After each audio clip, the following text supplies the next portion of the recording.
நிச்சயமாக ராஜேஸ்வரி. திருவண்ணாமலையில் ரஷ்ய நாட்டைச் சேர்ந்த இருவரை போதைப் பொருள் தடுப்பு பிரிவு போலீசார் கைது செய்துள்ளனர். அதாவது பார்த்தோம்னா, திருவண்ணாமலையில் நடைபெற்ற ஐயப்பன் விழா நடத்துவதற்கான ஏற்பாடுகளை செய்து கொண்டிருந்த போது அமானிதா மஸ்காரியா, அயாசுஸ்கா காம்போ தவளை விஷம் போன்ற அபாயகரமானவைகளை இந்த விழாக்களில் பயன்படுத்தியதை தெரிந்து கொண்ட போதைப் பொருள் தடுப்பு பிரிவு போலீசார் இவர்களை கைது செய்து விசாரணை மேற்கொண்டு வந்ததில், அதாவது டிம்டி சைலோசிபின் ஆகிய வைத்திருப்பது கண்டுபிடிக்கப்பட்டுள்ளது.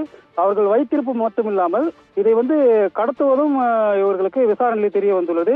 எனவே இது NDPS சட்டத்தின் கீழ் தண்டனைக்குரிய செயல் என்பதாலும் இருவரிடமிருந்து 239 கிராம் சைக்காடெலிக் பொருட்களை கைப்பற்றப்பட்டு தற்போது விசாரணையை மேற்கொண்டு வருகின்றனர்.